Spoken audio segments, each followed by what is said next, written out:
All right, welcome. We're going to break down one of the most powerful and, let's be honest, sometimes confusing concepts in JavaScript, asynchronous programming.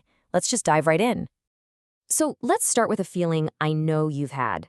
It's that moment of pure frustration when an app just completely locks up. You click, you wait, you click again, and nothing. The whole thing is frozen. That agonizing pause, the spinning wheel of death, that's basically the sound of code running one single line at a time and getting stuck on something slow. And that right there, that's the core problem we're going to solve today. Okay, so to really get this, we've got to start by understanding how JavaScript works by default. See, by its very nature, it's synchronous, which is just a fancy way of saying it has a one-track mind. So here's the crucial difference. Synchronous code is like a single-lane road, One car has to go all the way through before the next one can even start. And if that first car is a super slow truck, well, you've got a massive traffic jam. We call that blocking. But asynchronous code, well, that's like opening up new lanes, letting other cars zip by in the background without holding up the main flow. That's non-blocking.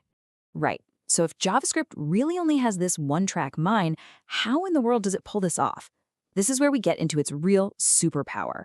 How it feels like it's doing a bunch of things at once, even when it's not. The idea is actually pretty simple, but it's a total game changer.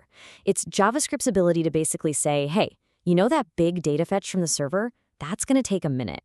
Go handle it on the side, and just ping me when you're done. I've got other stuff to do, like, keeping the UI from freezing. So how does this actually work? I promise, it's not magic, but it is a really, really clever system. Let's pull back the curtain and take a look at the secret engine room that makes this all possible. Okay, this restaurant analogy, this is the absolute key to understanding everything. Seriously. If you can picture this in your head, the rest is going to click into place. So let's meet the restaurant staff. First up, we've got the call stack. Think of the call stack as our head chef.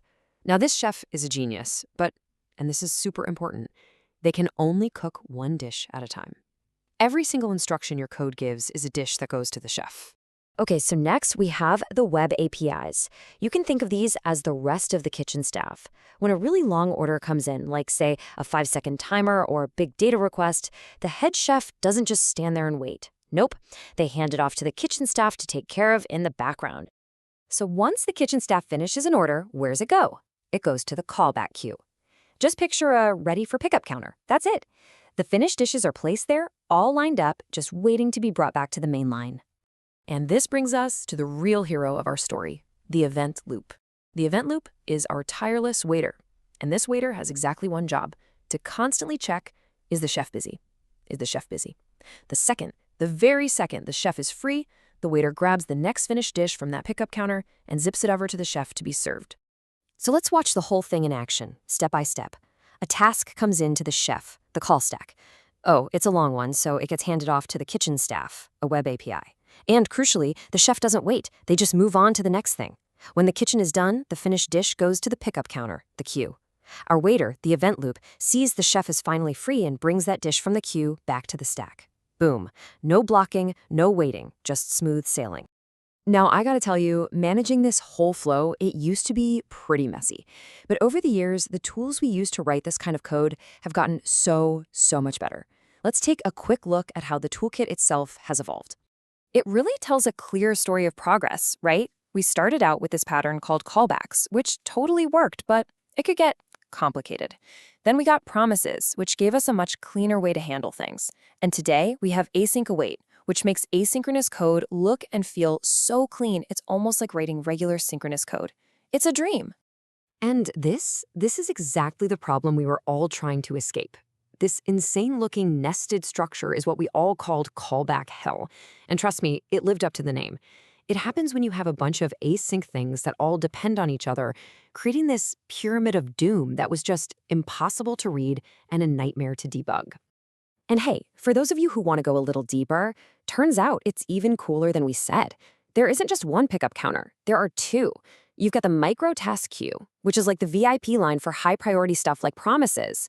Then you have the regular callback queue for things like timers.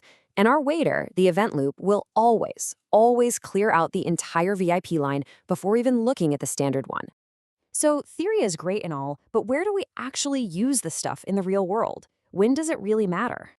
Well, here are the big ones. Basically, anytime your program has to talk to the outside world. Think about it. Fetching data from an API, reading a file off your hard drive, querying a database. All of these things take an unknown amount of time. Using async code here isn't just a good idea, it is absolutely essential if you want to build a modern, responsive app. So look, if you only take one thing away from all this, let it be this definition. This is the whole ball game right here. It's about letting those long, slow tasks run on their own in the background so your main program can keep chugging along without ever having to wait.